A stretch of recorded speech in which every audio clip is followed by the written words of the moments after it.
Hello tube users. Today we're going to be looking at a favourite piece of electronics equipment that I like to either look at or diagnose or just be in awe of, you know, how they're made and how they work. Two types of power supply. One is a linear power supply, which, like this one, consists of a transformer, a couple of diodes, a couple of capacitors, and your output voltage is produced. These are generally low voltage, low power devices. This one has a relay, which is quite unique really, but has a relay nonetheless. And if we can have a look, there's no surface mount components on here whatsoever, which is also as good, because I hate surface mount stuff. I only deal with through hole. So this is a very small linear power supply. Power comes into here, goes directly into the transformer and to the relay here, which is rated for 240 volts, as you can see. Sorry, 250 volts. And the output is probably something like 8 or 12 volts. You've got your diode bridge rectifier, discrete, not a module. You sometimes see a module, you sometimes have discrete. You can just use 4 diodes, which they've got here, which turns that AC. So that AC comes in 240 volts, 250 volts, whichever, comes into here. Through the transformers, transformed to say 12 volts or 14 volts, something like that, unloaded. And then that's still AC that comes out this end. Once it passes through these 4 diodes, like a bridge rectifier, it will create into DC. This will be the filter cap for the DC voltage. Actually, let me see what rating, what spec, what voltage that is, because 25 volts is the cap's rated for 25 volts. So that tells me that this is probably a 12 volt power supply, because they generally, or you generally, double the voltage on your output capacitors, and that one's just for, you know, sort of low noise or high noise, sort of getting rid of any noise on the line.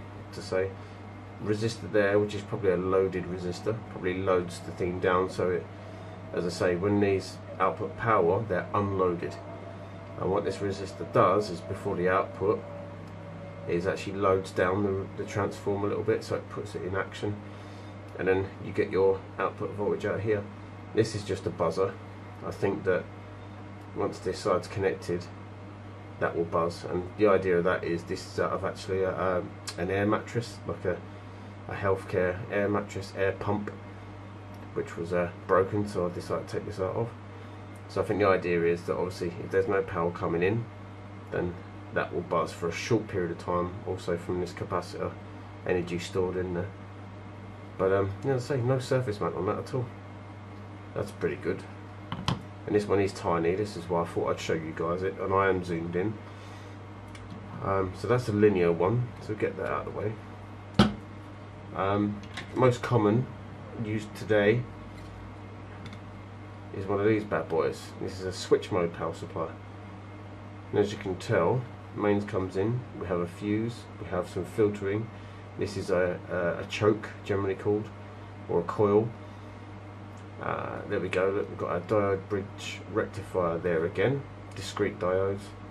The only difference with this board is you have a switch mode controller, which controls this transformer, so it switches on and off, and obviously variable frequency. Feedback is made by this, so a couple of here, a few more diodes, some output capacitors, and this one has a few rails, I would imagine. Probably like 2 rails, probably like 12 volts and 24 volts maybe.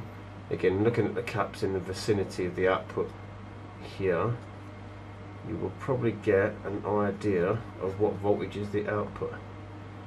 So if you're not quite sure, let me just have a look here. Oh wait. Can we read that?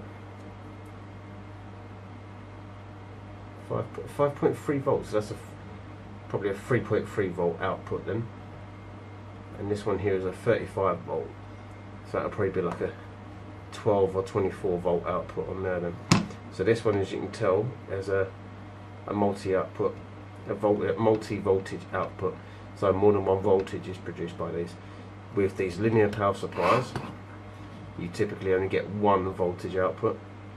So they're designed for one voltage only. Whereas switch mode, which again is a benefit, you can have more than one voltage it comes out, so you can have multiple taps of voltage on them. These vary. This was out of a TiVo box or a Sky box, can't remember which one. So that's quite cool. And next one I'm going to show you is a bit big. This is out of a TV. I can't remember which size or what wattage it is or whatever, but if you notice there, just put it up the other way. You can notice down the side here, see if I can zoom in any more. No, I can't. I just lost my focus. You see that there? 24 volts, 12 volts, ground, ground, ground, 24 volts, 24 volts, and 24 volts, ground, ground. So again, these are multiple taps, or have multiple taps. So their idea or the usage is to have multiple voltage outputs, so you can power many different devices that are plugged into. So in case of a TV, where this came from, you've got your backlight to control, you've got your logic circuit to control, you've got all manners of different sort of processes inside a TV. That's why it needs so many different types of voltages. And you get that size, and let me zoom out just a little bit, and I'll show you the next one I have for our viewing pleasure. This one was also out of a TV, and that is absolutely massive. And get the light out of the way. So this one was an LED backlight. So this is the LED portion, LED driver portion, and obviously, as you can tell, it's got a lot more filtering, it's got a lot more different power supplies. Each transformer will typically probably output 1 or 2 voltages, and if you see the transistors under here, which control each of those transformers. So that may be, for example, a 5 volt, that might be a 24 volt, that might be a 50 or a 90 volt, depending on how they're arranged, depending on what voltage you get out. And obviously, if we've got an output connector, which is actually here, it's probably not going to show us or tell us what voltage is. No, it's not labelled. Sometimes you do get them labelled, so they do tell you what voltages are on the outputs of them. But I know for the backlight, this was about 160 volts, I think it was output. And again, you can go by the capacitors near a connector. So if you have a connector on a board and you have a capacitor near it, you can generally read the rating on the capacitor, then you know that voltage is within that sort of region. So yeah, this is a switch mode power supply, again a lot bigger in this instance, because obviously there's a lot of power to deliver, but they can come as small as that if there's only a few things to power. So with just the rarity of this linear power supply being tiny, which is why I thought I'd show this on this video. So yeah, that's a brief look at power supplies. Hope you like it. Please subscribe, comment and link and all that stuff. Bye bye for now, tube users. It's been DrRunCMD.